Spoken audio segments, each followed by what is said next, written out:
loads ahead of where we were.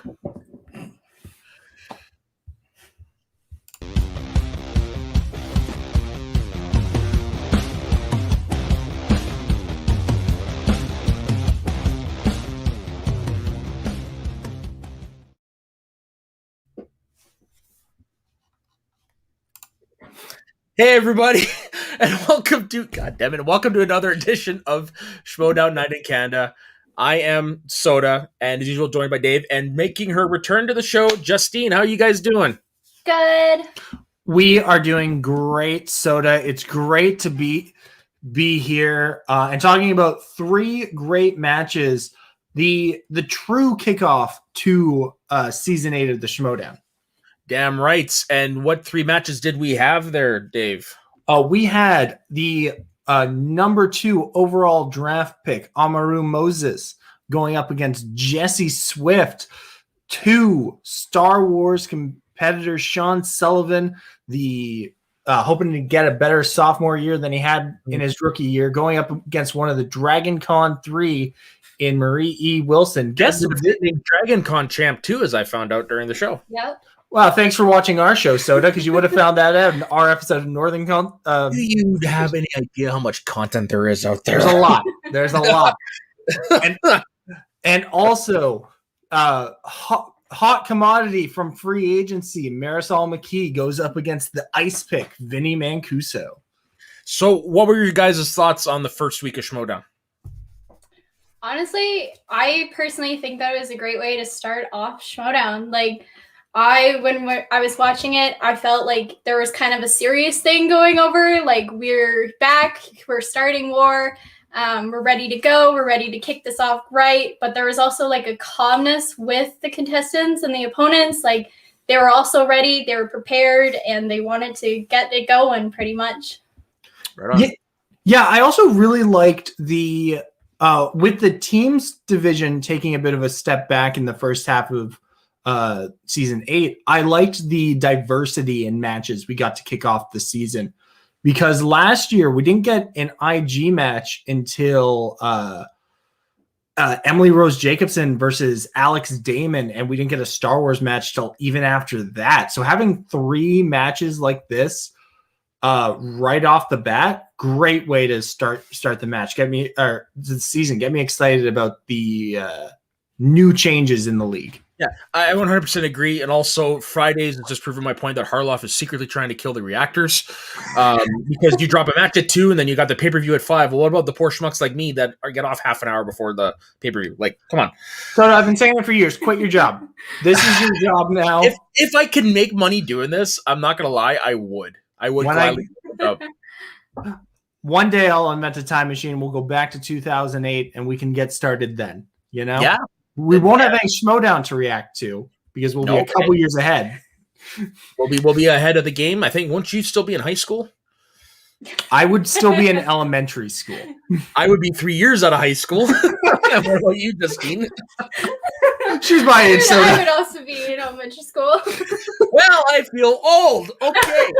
Moving on. What do you guys think of the new format that we're seeing this year? The whole aesthetic. I think it looks amazing the way they set it up, where you got the opponent, and the commentators. I love it. What about you guys? I love it. It looks so sleek and professional versus what we had. Like, last year, it also looked very professional. But this year, like, they definitely stepped it up and like put a lot more effort into like making it look so pretty. That's just my opinion. Yeah. I think that comes with a lot of it. They've spent a year now learning how to get the digital format and everything situated right. I think even the little transitions that they do, they have that movie trivia Schmodown Star Wipe in between, not a star wipe, that'd be stupid. In between like the transitionary period, so you don't see the people fudging with StreamYards and OBS. I think that's a great addition. I really like the new look that they have. Oh yeah, it also doesn't help that now there's Skybound money. Oh well, the Skybound. You can do anything now. You got that Skybound card. Yeah, it just looks amazing. I like how they have like the target in the background and it changes for every league. And yeah, it just looks so much better, which makes me curious to see what it's going to look like when they head back into the studio. It won't that be a day? Won't it Yeah. be weird seeing people sit at the same table? Seeing people make their entrances again. Oh my goodness. Yeah, Bibbs will have a field day. Oh my goodness. Yeah, he's just been waiting for years and a year and a half at that point to. Oh yeah, he's get probably back got like a into it. notebook full of ideas. Well, I think he's prepared now. He's already has bits going Oh. before he even comes on. He's got so much soap. He got the soap. Yeah, I really kind of want to buy that soap. I don't know where to go though. Me too. Just watch the match. He plugs it in every one thing he does. It's on his Etsy store. Is it Etsy? Okay, I just wasn't sure. Yeah. Okay, so we started off the week. Inner Geekdom. Amaru Moses versus Jesse Swift. Usual Suspects versus Quirky Mercs. Soda, what did you think going into this match? Well, I didn't really think much because I hadn't seen any of these players play out of the new players. I don't have any game tape on them, so I didn't have much of an opinion. I just hope they all live to the hype, and honestly, they did. Well, now like I said before the show, like I almost did feel a little underwhelmed because last year it seemed like we were always setting points records and stuff like that. So it was a little weird to come back and see these new rookies just have a good solid match instead of having like exploding the points board, you know? Yeah, I think it's something that we have to get used to, and I think we will, especially with the Mara match, Mara versus Chandru last week. And coming off that, it's weird seeing just a really good match as opposed to the pinnacle that we've seen. Yeah. But I agree that both of these guys really lived up to the hype.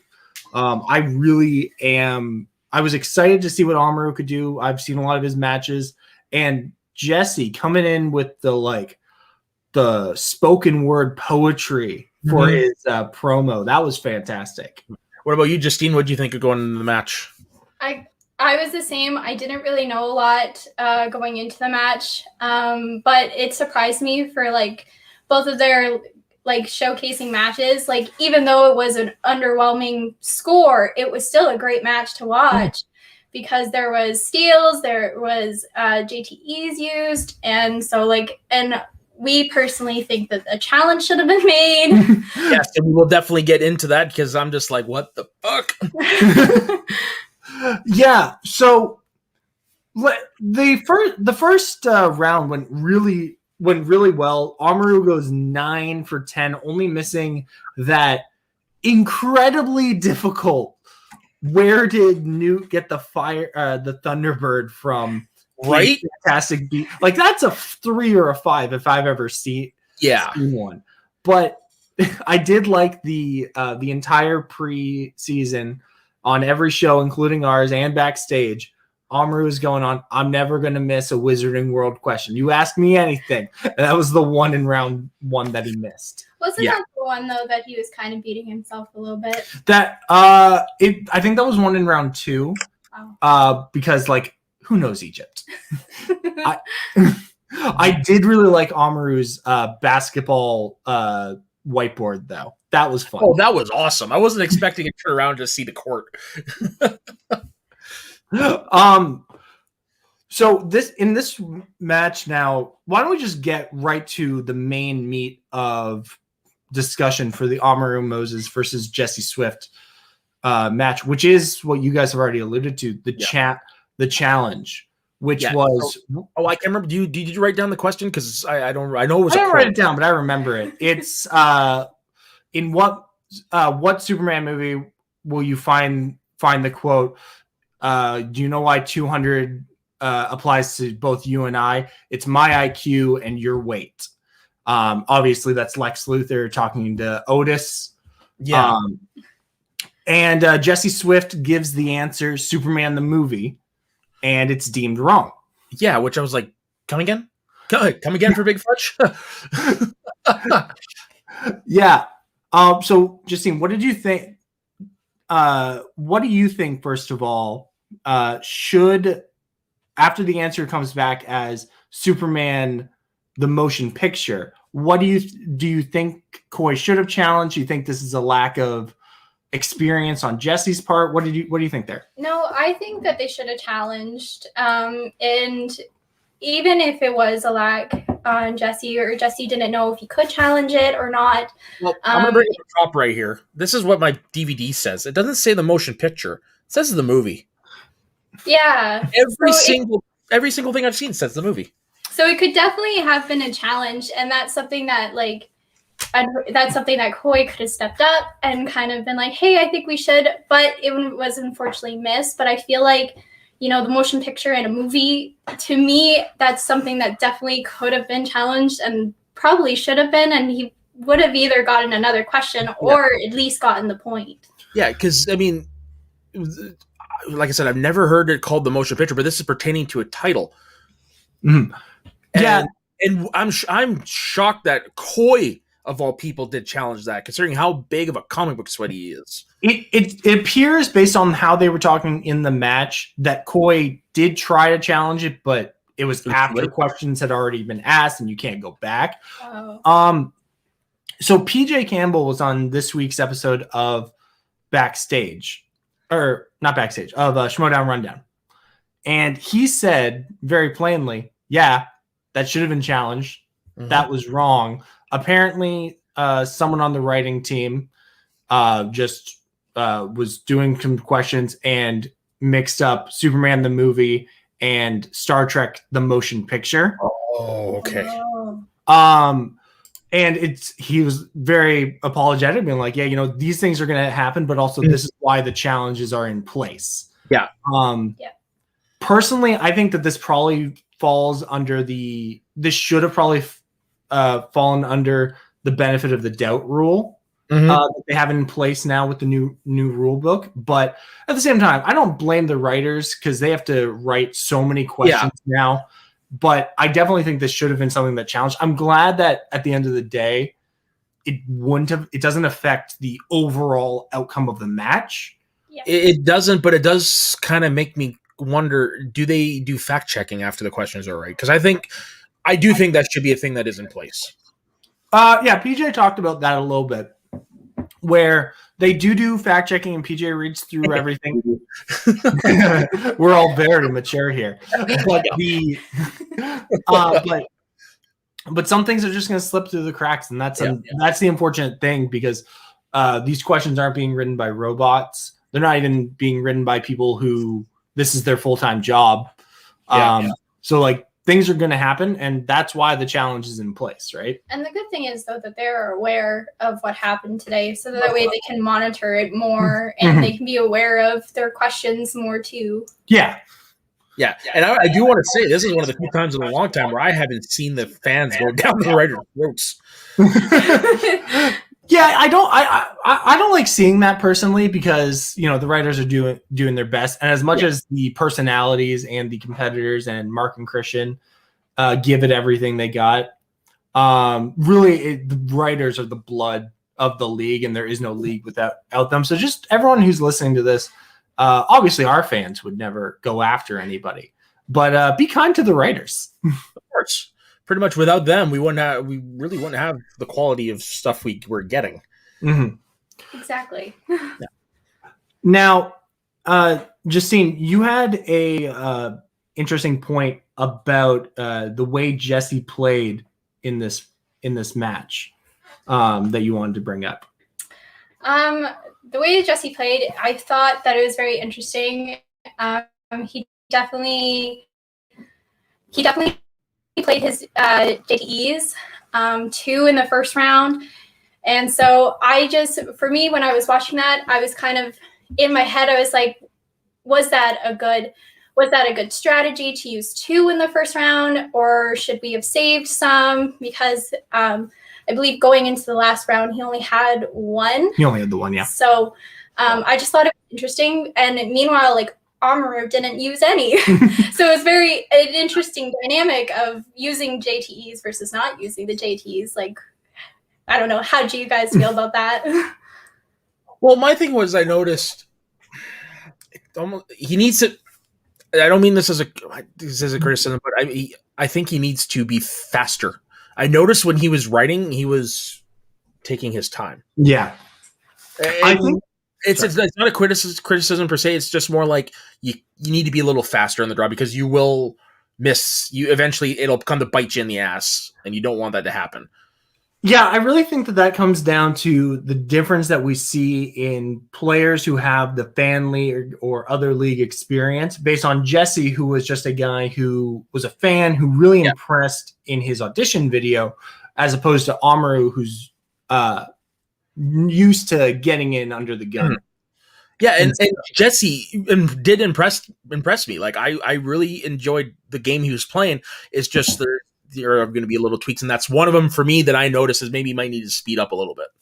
It's just learning the game at this point. Like, you could be prepared all you want, but the moment that you're actually in there, and even at home, like you still have people watching you. You still have to answer questions with the time limit. Like once you get a hang of it, you never know. Like Jesse could all of a sudden blow us all out of the water and be like, okay, I got this now. Right. This could be a one-off because like you guys just said, he is a fan and he doesn't have any experience doing this. So it could be just more like a deer in the headlights thing, holy shit, Arlov's asking me questions, that type of thing. For all I know, that could be different the next match, but that's just something I picked up on when I was watching it last night, really high. Well, he did have 2 lights going, so he was definitely ready for the lights. That is true. And I'm shocked he didn't make use of the green screen. Well, you can't do that on the fly. Well, I guess you can. I don't know what they're using. Does it all the time. Yeah, that's true. I wasn't sure if they. Yeah, never mind. I don't know what his setup's like. Never mind. I'm an idiot. We've talked about Jesse a lot, but I want to talk about Amaru quickly before we move on to the next match. Amaru obviously ends up walking away with this.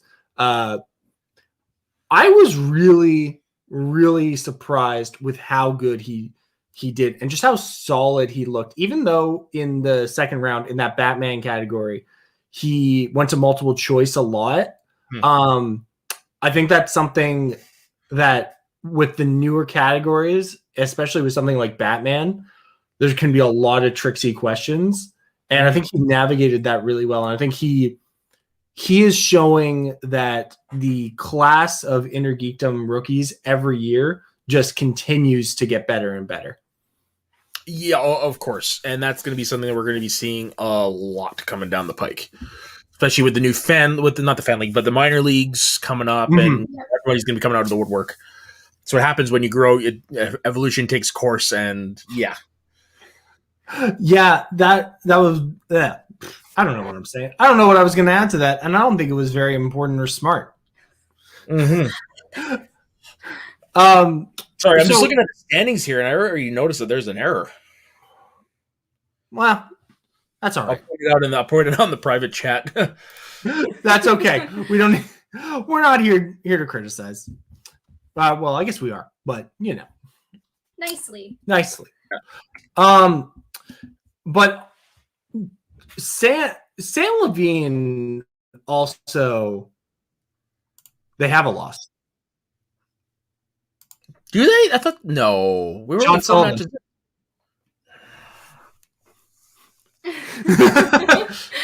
So don't worry about that. Anyway. Sorry, I had to turn that off so I hit myself in the head. Okay. That's okay. So if you need help, there are many agencies you can talk to. Not me. Also, if you need to go get some ice. I'll be fine. Just folks, don't try to watch all 3 matches that quickly because you will forget stuff. Sam Levine also, I got to say, before we move on, and we're going to talk about him again in the upcoming match, Sam Levine's really impressed me already as a manager. I think the way he is talking to his players is already night and day to what it was last year, I think. Yeah. It's short, it's sweet, it's concise, and it's just like, it basically, when he was talking, it was kind of like, I got your back. And I'm going to, even in your mindset, I see where your mind's going. I'm going to pull you out. We're going to go back to game mode. We're going to focus here. Don't worry about what's bothering you between the next match or between what happened the round before. Let's focus on this round. Yeah, he's definitely approaching it better, and I like that now he's actually got the IG and Star Wars players, too, to bolster his roster. That is... No, he did not. I don't even remember... Who? Molly Damon, never mind.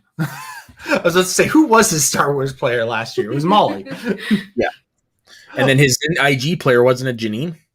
It was Janine and Jen Kemp, who honestly, I think both of those ladies did really well, but just they went up against the real rejects at the wrong time. Yeah. And you can't stop the real rejects. Come on. Yeah. No, those guys. So do you have anything else that you want to talk about with Amaru and Jesse Swift? No, let's move on to the next match. Okay. So the next match was Sean Sullivan versus Marvelous Marie E. Wilson, one of the Dragon Con 3. Soda, what did you think? Like, I think we all had thoughts about this match, but what was your feeling? Again, it was similar to the last match. Like, obviously, I've seen Sean play. I knew he's good. I didn't really know anything about Marie, and then all of a sudden, she like, full confessions, I haven't watched all the Northern Consultations because, hey, I don't have time. But when she said that she won the latest Dragon Con, I was like, oh shit, Sean's got his got a game up ahead. She won the last Dragon Con by successfully identifying a clone trooper in their armor from one episode of the Clone Wars. How? Wow. They have names. That's crazy. And that's actually something I do. Again, it's something I seem like I always bring up. There's a Star Wars match, but where are they getting these names? They're not mentioned in the movie. You got to have subtitles. You got to have subtitles on. You got to look at the visual dictionary. Star Wars is a deep cut lead. Yeah, but when you're bringing in the fiction, like that's the thing, though. If you have to go to an outside source to get these questions, then what's stopping? Like, why would people be against bringing other things like Mandalorian into the league and what have you, right? If you have to go to an outside source to answer these questions, I think it's just it being about the movie. I think is, and I think we've talked about that to death. I want to make sure we got time to talk about the match, but I think it's more the medium that it's in, and I think next year, with no new Star Wars movies, we probably will see stuff like Mando being included. Yeah, we're going to have to. And I mean, at some point, we're going to get WandaVision 2 in IG. Yeah, this is the name of the game. The Barbarian said that he wants it in IG, so. But even with Barbarian, or was it Monsieur Garnier? Those are two different people. So it was definitely the Barbarian. Okay. What about you, Justine? What did you think going into the Star Wars match? Again, I didn't really know Sean or Marie. I was into it, and I was like, okay, let's see how it goes. And again, I think like it was a very serious match for me. Like the moment that it kicked off, it kind of felt like these two know what they're doing. They know their answers, and right off the bat, it was like cat and mouse to each other. Like they were at it, they both got questions wrong, but then they were still at it again. And so it was very interesting to watch for just like the second match that we were watching. Yeah. I was like, all right, I'm kind of into this. Yeah, and I think Marie had extra expectations and pressure put on her. Being the first of the Dragon Con 3 coming in, if she didn't show up, I think it may have reshaped how we see people like Zach Burkett and Thomas Harper. But I was really into this match. I like Sean with corruption now. Oh, yeah. It seems like a good fit. It's a good fit. Obviously, no offense to Sean, but a downgrade from Laura Kelly. Yeah, of course. In more ways than one. But you know what? He has the aesthetic going in the background with all the red. Oh my I was God. so down for it. The moment that he popped up, I was like, whoa, I'm so into this. Yeah, that was the shit. Is it? I know, but I know the name of the animal that's the skull of. It's it's an animal you only see in Star Wars, folks. Man, this is what happens in between Star Wars matches. I'm always like, I think if I studied, I could be really competitive in Star Wars. And then every time a Star Wars match happens, I'm like, no, I can't. I've never seen these movies before. Yeah, there's no way I'd ever be able to compete in Star Wars. I mean, no way.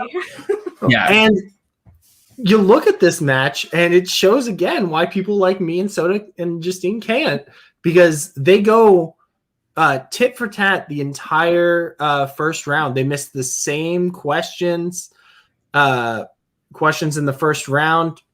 And Sean, I was probably the most critical of Sullivan last season when he played against Adam Witt, and then when he played against Laura Kelly, saying he was really going to have to step his game up this season.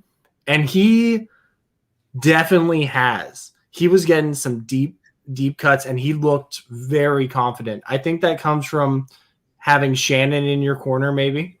But I was really impressed by Sean. But he also knew how to, like, in the second round, because he got attacked with the clones, like, he knew how to maneuver those multiple choice questions too. Like, he used them to his advantage, and that's what, like, ultimately I was really impressed about. Even if, like, you get attacked with the clones, or maybe that you're like, okay, I didn't really want this, then definitely using the multiple choice to your advantage works. And kind of that's what he did. He definitely has grown as a player, and you're right, Dave. That's part of that's due to Shannon. It's also a second year, like there's a lot of things going into that. But I want to bring this up though, because now we've in the first match we had the Fan League first member of the Fan League 4, and now we've got the first member of the Dragon Con 4. Do you think the expectations on those players coming into this season, do you think that could be a detriment or an advantage? Well, I think it can definitely be I think it could have been a detriment with lesser players. But I think Amaru and Marie have shown the caliber of player that they already were. And I think having that expectation where all placed on them has just made them more determined and better. What are your thoughts, Justine? I honestly think that this is definitely the year to bring them in. We're seeing a lot more rookies come in, and especially like with their status and with their status where they're from and everything, like it's definitely, I feel like, the season war to bring them in and to have them like show what they're made of and to like increase their own kind of knowledge on movie trivia as well. Like, I also think that it could be a detriment because, if things don't go the way that they hope, then who knows what could happen. And that's something that we don't want to see. But you never know because, again, like they're coming in and right now they're going awesome. They're doing great. But we just want to know, can they keep up that momentum? Yeah. And it's good for Amaru and Marie to get the first wins right off the bat, because if you get your first loss and with all these expectations on you, it can be tough. Yeah, exactly. We saw that with Robert Parker last year. Yeah, he was touted to be the guy. Like Lou was waxing poetically how he was going to win Rookie of the Year and IG Player of the Year, and we didn't even see him the last half of the year. Yeah, I will go off the theory that Robert Parker is colorblind. The 3 questions he missed were all color related. So I'm going to go off that I believe Robert Parker's just colorblind, and that's why we didn't see him that much last year. But I agree with your sentiment. I also think though that we just underestimate like the pressure that it is to just to be on the Schmodown and to do matches and to study and to have fans at the same time. Like it has to be exhausting. And then especially if you're doing back-to-back wins and stuff, you have more pressure building on you that it could get really exhausting. It could get to you, but it also couldn't get to you. We don't know. And especially if you're not used to, like what you said, the fans and being in the Schmodown, or in some cases probably not being in front of the camera all that much. Like there's a lot of factors that go into that. Yeah. Now I want to talk specifically about one part of this match. It's in Marie's second round where she takes Return of the Jedi. And the question was, due to their disappointing lack of they're behind on construction. This is why I don't play. Who personally oversaw the final construction of the Death Star? Yeah, wasn't it Palpatine? I think that's She answered Vader, and I was like, I think that's right. And well, no, if I'm not mistaken, it's actually a line in the movie that saying like the Master is coming to oversee the completion of the space. Oh shit, you're right. It is. Yeah. See, yeah. Okay. I think Vader's there though. No, he's there. Yeah, Vader is there, and he was up to a certain point overseeing it, but then it gets to a point where the boss's boss has to show up. Yeah. You know what? I think I'm just getting confused because of Palpatine's. Oh, I'm sorry. This station is fully operational. And I'm like, construction was done, I guess. Yeah, I guess. Construction on the important parts. Yep, there you go. Now I'm just thinking about the Robot Chicken sketch where Palpatine is given the speech to Luke, and there's just hammering going on in the background. And he goes over to the guys and it's like, hey, can you do this another time? And the construction was like, hey, I don't tell you how to intimidate you blonde boys. You don't tell me how to hammer, all right? So I have seen the Robot Chicken Star Wars, but there is one that I've forgotten most of it over time, but there is one that always specifically stays in my mind.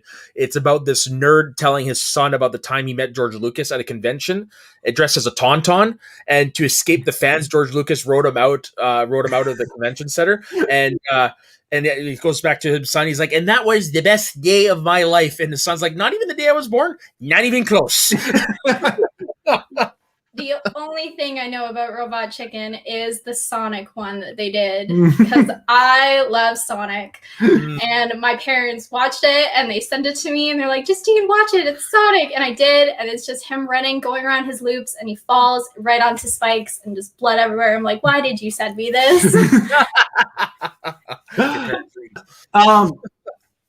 The second round is also something I want to address, because I think when we talk about expectations and new rookies coming in, Marie never asks for multiple choice in this round. And I definitely think she should have. Okay, elaborate. Because she seemed confident, but there was a couple of times also in her tone where it's like, I'm pretty sure this is what it is. And I think that just comes down to a lack of experience in the Schmodown, as where you see Sullivan, he goes 4 out of 5, or and he asks for multiple choice a bunch. And I think and because of that, Marie gives up a 2-point steal where he only gives up a 1-point steal. So I just think that that's something to look at. And I hope that Marie also looks at and thinks about for next time. I think though that something about Marie though too is that she missed the first question, but she got the rest. She made a comeback. She missed that first question, but she didn't let it get into her head. She was just like, okay, let's move on. And I think that worked for her. Even if like she was hesitant about the questions, like it still worked. What first question lost could have got into her head, because that was like a 2-point steal. So it could have been like worse for her, but it wasn't. So I think that's very. And that's where, as we were talking with the last match, a manager like Sam comes in, especially the way it looks like his managing style has changed this year. He probably had a good hand in that. Yeah, I think he's definitely, and just talking about Sam Levine for a second, he really seems like the perfect middle between Shannon and Winston. Like, if Winston's out there being like, hey man, hey, we're gonna get this, you're doing great, we love it, woo, and just he's got all that energy, and then Shannon just like very low, like, we're gonna kill these guys, I'm gonna kill the worst. Yeah, but the moment Shannon enters a room, she just demands your attention, and you just automatically give it to her. You're like, okay, here you go. Yeah.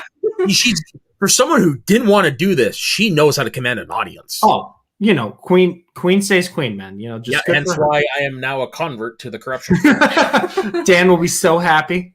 Dan will be so happy. Yeah, but I'm taking over the corruption shield and the dungeon shield because I'm the only one with the actual shirts. Dang, poor shaming us. Wow. Sorry, I don't have that money right Classism.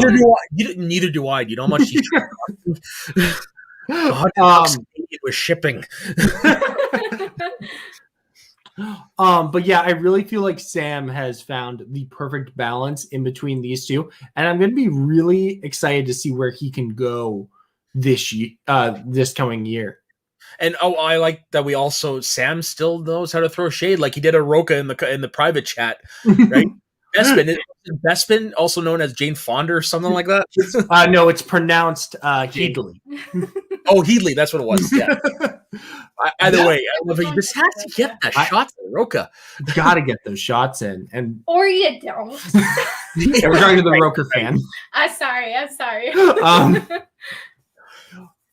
I actually, the fact that Bespin comes up again is fantastic. Yeah, I because I saw the match a little late, I did just happen to see a comment on Bespin. I'm like, what the fuck? And then I see it as like, Harloff's right. It does haunt the league. Yeah, that's one of the earliest memorable gaffes, I would say. Wouldn't you think? Well, yeah, I probably, like, in the modern era, yeah, for sure. I think there's definitely some big gaffes in season 2 where it's teams and there's a lot of more just like questions, but people aren't taking it as seriously as they do now. Oh, you weren't watching then, so you don't even know what Bespin is. No. So it was the very first. Explain. So it was the very first John Roca Scott Mance match. It was basically the one that set the rivalry. It was the one that introduced the world to John the Outlaw Roca as we know him now. Mm-hmm. And I can't remember specifically the question, but it had to do with Empire Strikes Back and Bespin and Cloud City. But didn't he say he gave the answers Cloud City and it was Bespin? And he said Tatooine. Tatooine, right? But the answer was Bespin, and the fans for years gave him shit for that. Well, that's because, so if you remember correctly, I actually remember this question. It was, name the 3 planetary settings featured in Empire Strikes Back. One, the fact that you remember that question. Well, also, to be fair, that clip gets played a lot. It does. It's one of the most memorable moments in Schmoedown history. And also Roca at that time was doing a Star Wars podcast weekly. Like he stood up and was walking around being like, I won. This is it. The announcers are like, this is it. This guy's got it. And he did not know Bespin. You know what though? That's Roca. That's just his personality. That's why we love him. And you know what? Over time, he owned it like a champ. He did. Was he the one who got the Bespin t-shirt made, or did Mance get the t-shirt made? Probably Mance. Yeah. I can see Mance doing that. Has to replace the cocaine donkey t-shirt. Exactly. That's old school. That's the reason why you can't find the Schmoedown 200th episode. Yeah. One day we'll go back and I'll show you the older seasons, but there's a lot of Schmoedown. There's a lot that you apparently have to go back and show me. I gotta watch all of the Survivor, all of Big Brother. Now I gotta go back and watch all of Schmoedown. Forget all that. Show her old school Phase 4 Schmoes. Yeah. See, I was always more of a Schmoedown guy. I wasn't as into like long-form podcasting then. So a couple years ago, when they were doing construction on the road between the store where I work and the warehouse, I got stuck in a shipping container operating a contract sales desk. But because nobody ever came there, I just sat there for like 2 weeks and caught up on old Schmoedown episodes. Great. Something about that era, I just can't put my finger on it. It was magic. Yeah. All right. Back to the match. Going into the final round, Sean Sullivan is actually up. Which was impressive to everyone, but then unfortunately, after Marie gets her 2 and gets her 3 in the most adorable way, saying "Boga." Her second question was like, "Oh, that's awesome." That was so great. I loved it. I was just like, "That would be me." Yeah, it reminded me of a coworker of mine. So happy she knew something.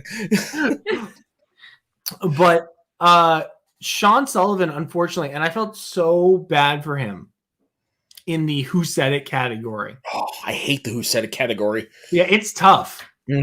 But with the when we get to the ground, we'll take the next chance and the next chance until we win or all the chances are spent. And it's like, that sounds like a Cassian line. Yeah.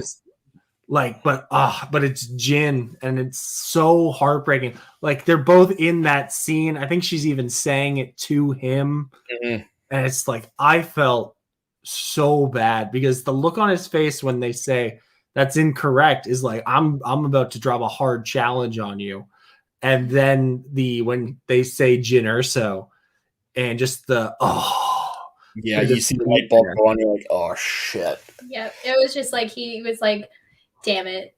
Yeah. Like Harlow said, right movie, wrong character. Yeah. And then it ends up being Rogue One that eventually fells him because then he gets asked about some background general in Rogue One who reports to Tarkin, and it's like, Jesus. That was a crazy question.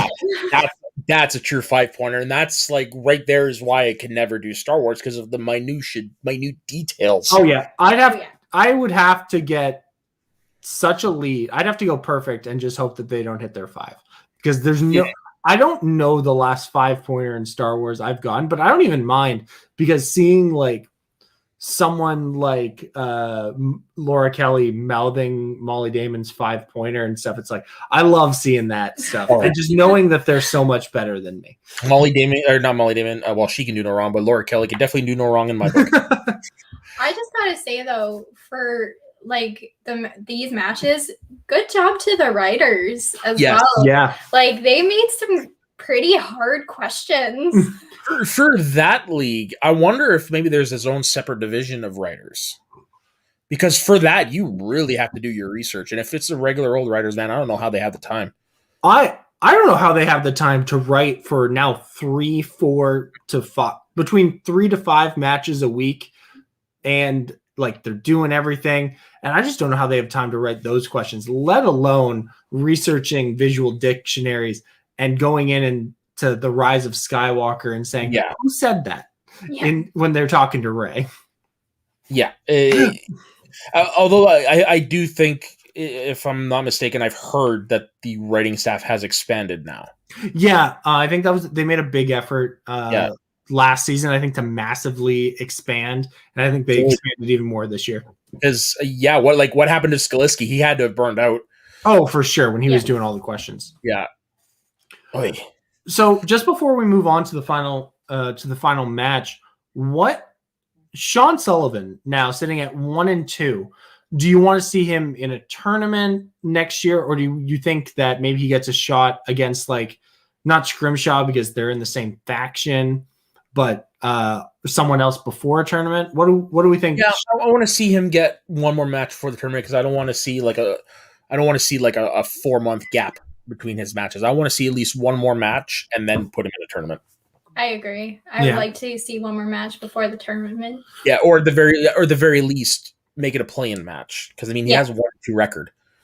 That's true, but you got to imagine that the play-in is probably going to go to like Ace or Demolanta or someone like that. Play-in for Ace and Demolanta, the 2 finalists from last year's tournament. Well, I mean like the winner of the 2. Gotcha. Yeah. I was like, I get what you're saying. Gotcha. Yeah. No, I want to see Sean. If he doesn't get one more match, I want to see him in a play-in match. Yeah, I get that. Record. I just want to see him play one more time, to be honest.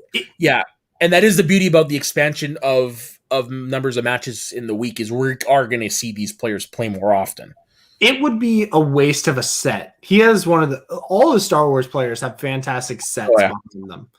It would be a waste of a set if he does not play a million more matches. Yeah. Yeah, I do want that skull. Yeah.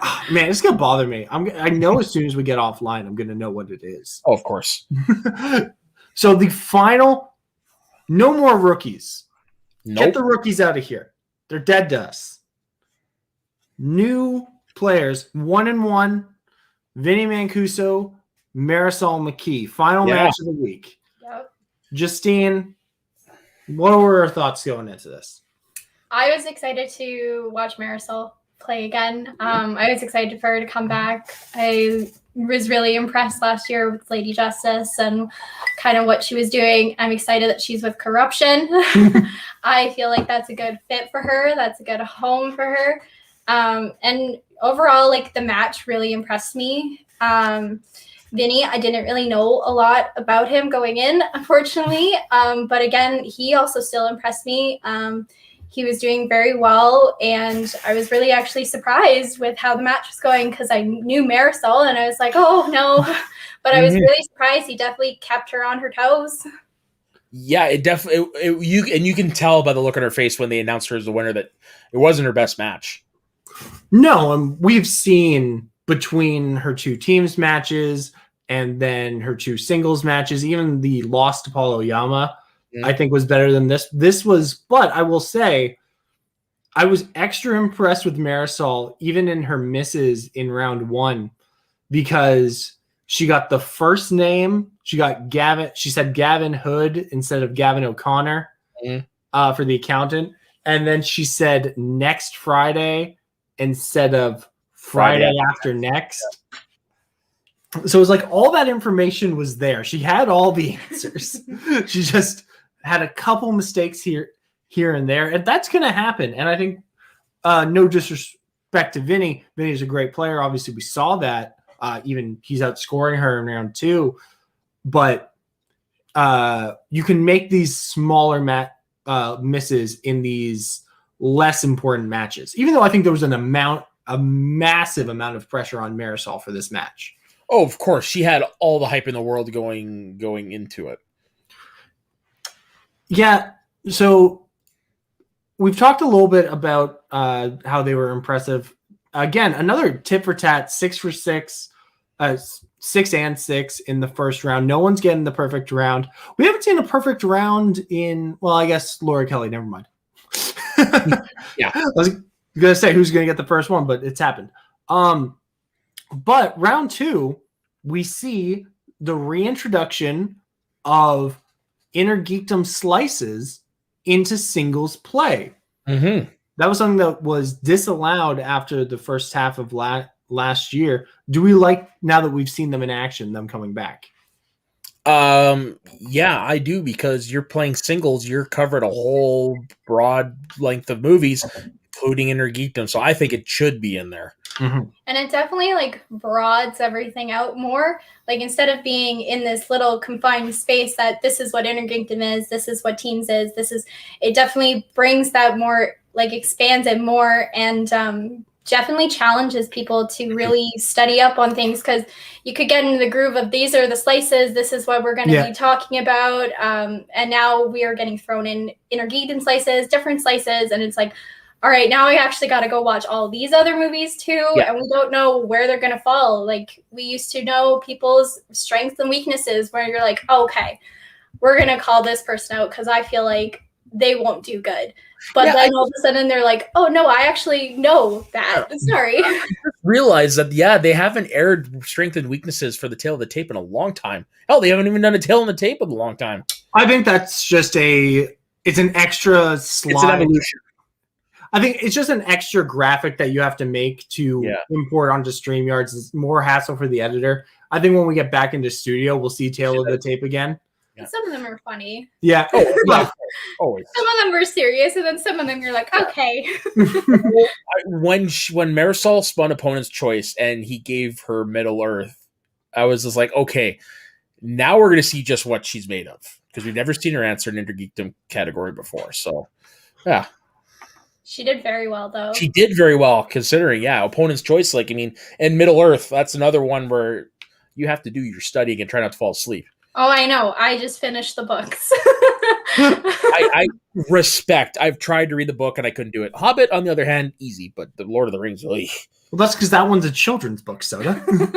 Yeah. So you read the little book. Yes, I did. I have the physical copy of that's a fucking weapon. You could kill an elk with that. Oh yeah, for sure. And then the last time I watched the movies, which I actually managed to enjoy them this time, was the extended editions. But that's what happens when you're in quarantine. Only way to watch them. That's the only way to watch them. When this airs yesterday, we will have watched all three of the extended editions in one day. Yeah, I wasn't allowed to watch the movies until I finished the books. Yeah. Oh wow, I did 2 in one day. 3. Respect. For anniversary, we got to celebrate.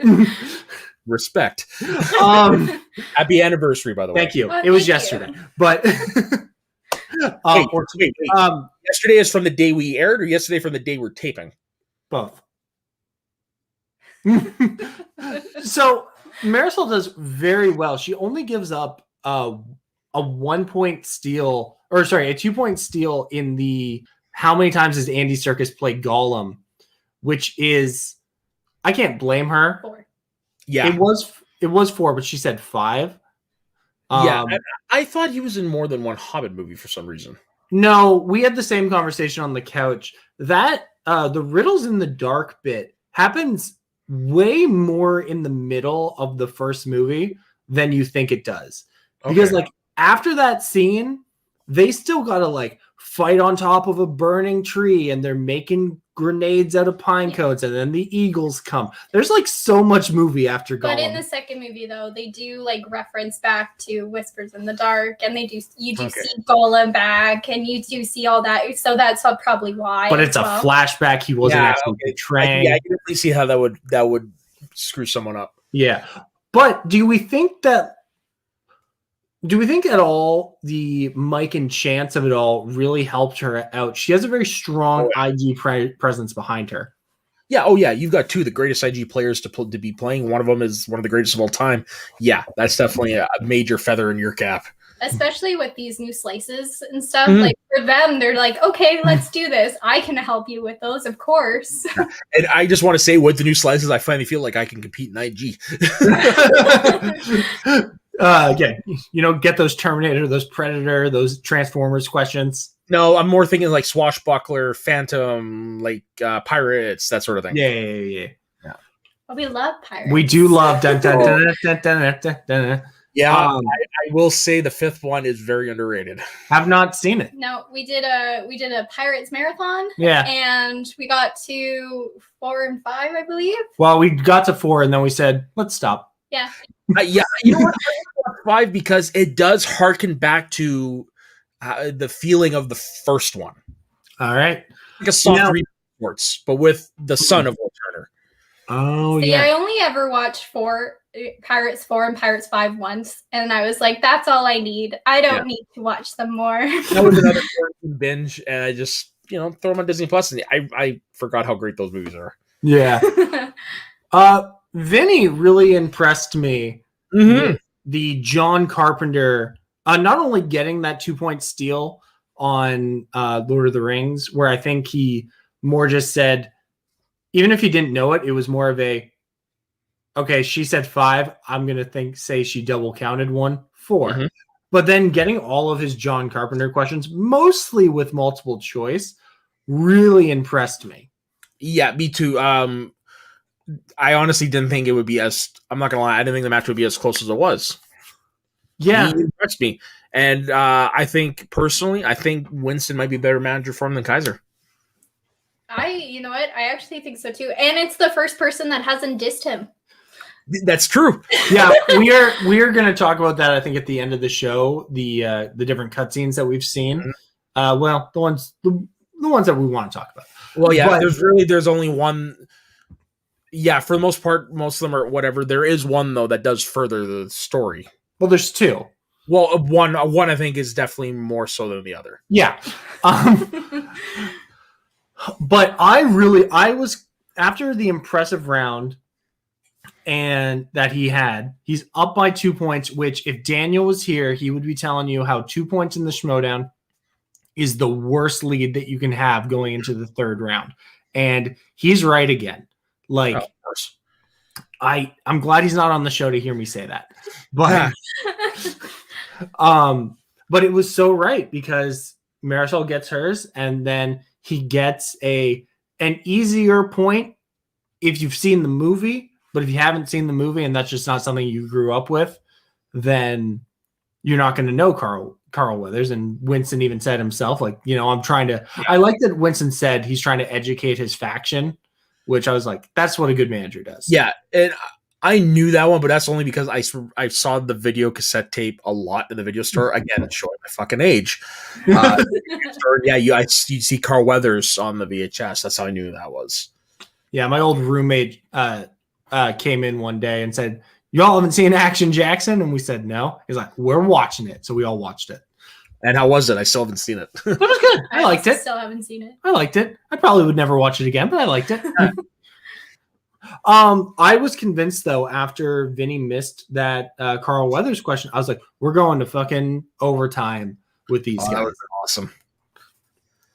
I really wanted it. Yeah.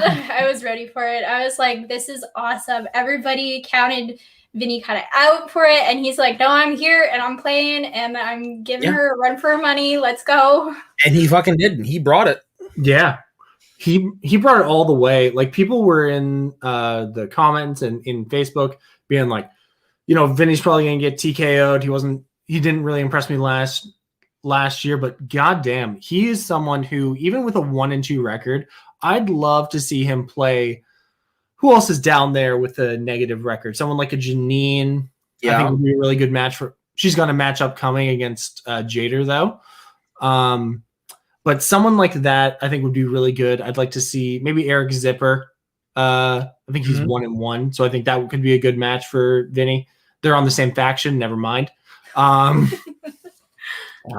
who else would be out there that's got a negative record? So many fucking players. Jericho, if he does manage to play. Yeah, Jericho is. Oh no, he's not on his faction. I'm still putting Vinny with Kaiser. Never mind. Yeah. But yeah, there's a lot, but those will be the few that come to mind for sure. Yeah, I think those would be some really good matches for him. So what do we think? Because we're only got a little bit left here. Marisol McKee, as we talked about, biggest story of the preseason. Where is Marisol going to go? We get the sign-in trade for Marisol going back to corruption. Chandru's telling Laura, they didn't do that for you. They did that for Marisol. Now that we've seen Marisol play, was that trade worth it? Yes, because she got the 2 points, but it's hard to say with just because her wasn't her best match. Mm-hmm. I think she still has more to kind of bring, definitely to the table. But I feel like she can definitely do that though. Like, it might take more time studying. She might have to work more like with Shannon. I want to know what that Shannon question would have been. But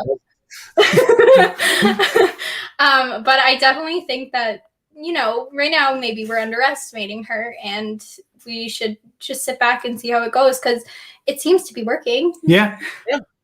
I'd really love to see her play.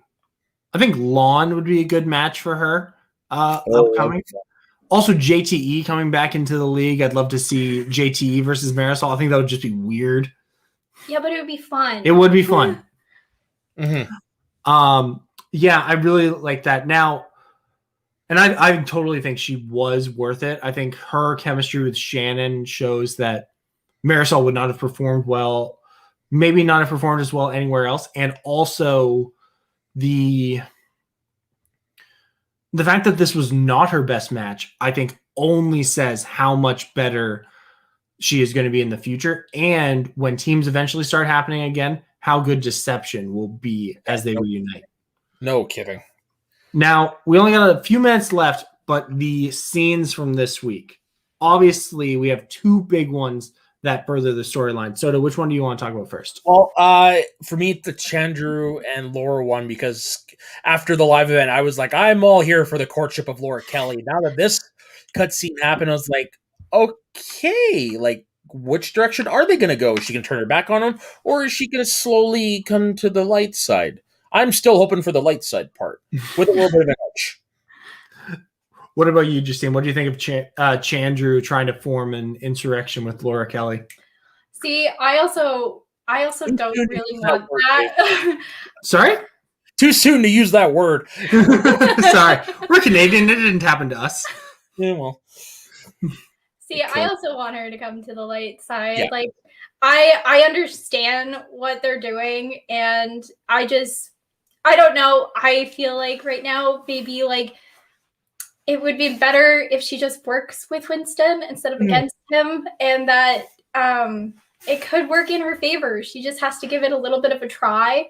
But at the same time, it's like, does she want to? Is she still really bitter about corruption?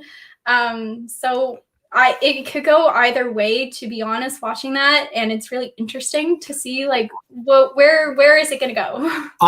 You guys are insane. Laura, this only Chandru won heel of the year last year. Like, this is just going even darker. Without even trying. And we've seen how good of a heel Laura Kelly can be with her time in Corruption. This is not going to the light side, and I love it.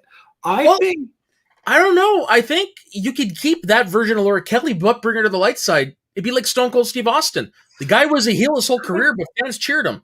Yeah, but you don't go face by teaming up with heel of the year. It could be a tease. Yeah, but it could work. Yeah. Well, but here, I really think I'm curious to know. Winston, obviously, he's got a new job that keeps him very busy. I'm wondering if this is a storyline that around maybe Collision time, we see Chandru and Laura Kelly, maybe Eric Zipper, all forming a squad to do a coup d'etat against Winston and supplant them with Clark Wolf. I don't know. If that is the direction they're going, who do you want to see take over for Winston if that happens? Yeah. See, I would like it to be another female manager, I think. Yeah. I think we didn't talk about Steph Sabra doing. Yeah, I was actually surprised and pretty happy to see her. Yeah, I really like Steph when she's on stereo or with the Sith Council. Yeah, she fits right in. Yeah, I thought she did really well. So like maybe a Steph would be good. Jen, if she is as deep in the Schmominati as we think she is. I can see Jen if she wants to get more involved. Maybe Jen could take over as manager. She also, back in the day, Jessica with personality. Maybe Jessica. That I would like to see Jessica take over Swag. Yeah, and then Jennifer Sturger still does the interviews. Exactly. But yeah, I really hope I don't want Winston to be out of the Schmodown, obviously, but I would love to. With all the talk last year of the Finstocks Exchange Civil War, for Swag to actually have the first epic ousting. Yeah, just hearing you say that, though, it kind of makes me fear that that's going to be a storyline we see repeated every year. I don't want that. Well, I think it's different because last year it was done because of the way things were structured last year. Yeah. Only the Finstock Exchange, for the most part, played for the belt. True. For the singles belt. Yeah. So it kind of had to happen. This is more of a character-driven reason, which I think is interesting. So I don't think you can go to that well too many times, but I think it is something that you can definitely see. And if it is a way to bring in new faces, new management, I'm all for it, even though I would love Winston to still be involved. And you just want people to succumb to the dark side. I want people to succumb to the dark side, and I want this storyline to resolve with either with Winston successfully. He drops Chandru and picks up I don't know who, and then Laura goes back to Corruption. Could happen. I don't know. Maybe before we do go off the air, let's talk about the other big. Yes, thing was the return of Andrew Guy, dastardly Andrew Guy. And I do want to say I did read a little bit, and it sounds like he's going back to, like, in his head, he's 2017 Andrew Guy again. Yeah, like that was really interesting. Yeah, because he was watching the old Nerds Watch versus which was the first like big. No, that was their second. It was one of the first ones to know that. Yeah, because the first match was against the Night Sisters, and then this was the one where they came out with their moms and we're all so nice and it was so lovely. And then at the end they just went full heel. Where's the belt?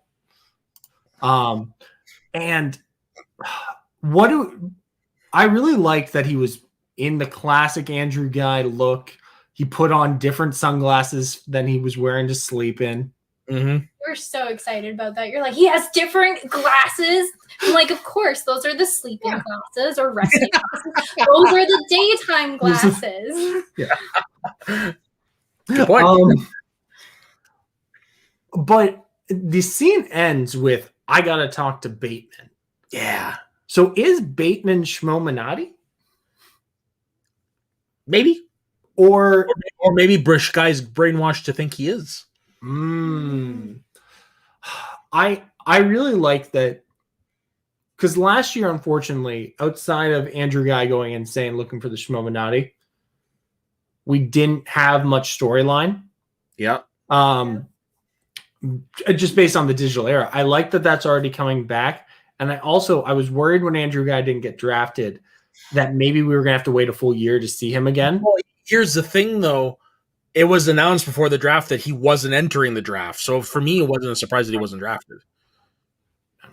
No, it wasn't so much that. I was more him back in storyline this soon based on that, him not being in the draft. Yeah, I was more just concerned that because Andrew Guy has expressed a lot of, I don't like the digital format. I really, and less willingness to play there. I think I was worried that we were going to wait a full season to have Andrew Guy's storyline resolved. And I'm glad that he's already getting back into it. But I think that has something to do with just the Schmodown evolving now too to the virtual era. Like we've talked about earlier, that it looks a lot more crisp and a lot more sleek. And they're definitely upgrading, and they definitely now know what to do, what not to do virtually. Yeah. And that could be a reason why he's also coming back, because he's like, you know what?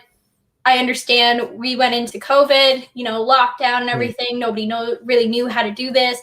Now we do. We have a year under our belt, and they know what they're doing. They know what system works, what system doesn't work now. Yeah. And for someone who doesn't like playing the digital format, this is a great way to still have them involved without playing. Yeah. Yeah. All right. I think that's all we have for you guys tonight. As usual, we set a time limit, and as usual, we go over. Hey, man. No, so there are no time limits with us, brother. But where... 60-minute draw.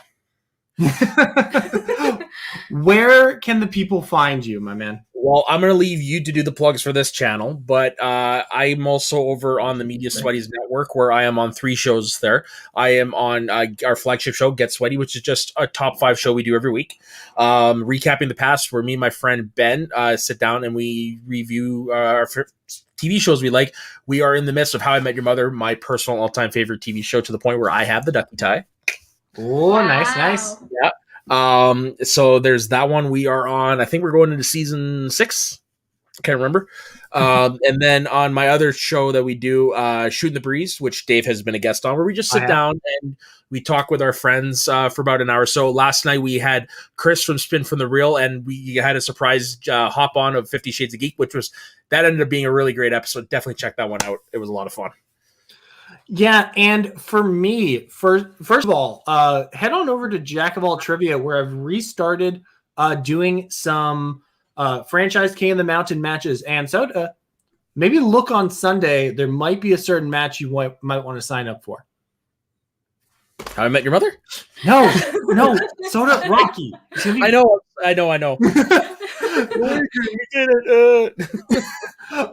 Head on over there. That's where you can find me. You can find me on Twitter at LeavesMeAlone, and you can find this channel at Schmoes of the North on YouTube. Justine, how many subscribers are we trying to get to? 200. 200 subscribers. We're very close.